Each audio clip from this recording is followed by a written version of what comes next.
DJ Sumit Satish Raima, DJ Sumit Satish Raima, present by Yuva star music. जान कोना रहै छ जनकपुर में, जान कोना रहै छ जनकपुर में, जनकपुर में गे जनकपुर में, जनकपुर में गे हमारा सदूर में।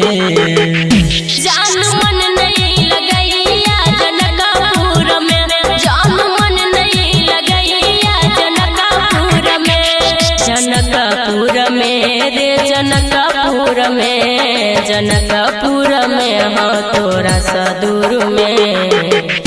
जान मन नहीं लगैया जनकपुर में, जान मन नहीं लगैया जनकपुर में। डीजे दयानंद दिलदार सरस्वती स्थान कठरा दी टोल।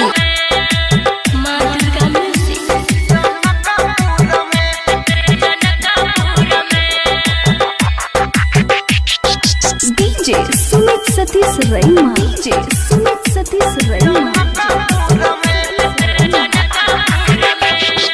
याद तोरा हमर आब छौ कि नहीं गे, प्यार हमर सताब छौ कि नहीं गे, ये जान बोलना।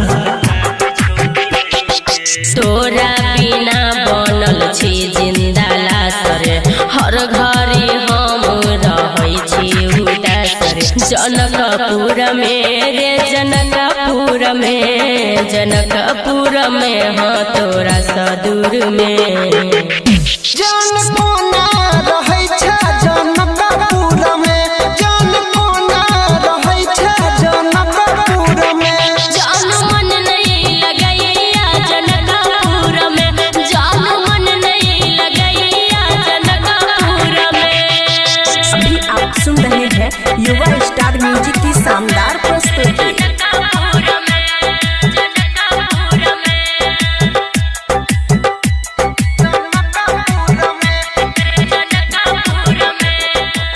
डीजे दयानंद दिलदार सरस्वती स्थान कठरा दी टोल। जाइए तो जान सुन दोसरा के घर गे, भूल गेली तो प्यार हमर गे। सुतै छी फोटो तोहर तकिया में धके, अनिल सनी प्रमोद कहै छियौ सोच। जनकपुर में रे जनकपुर में, जनकपुर में हाँ तोरा सदूर में।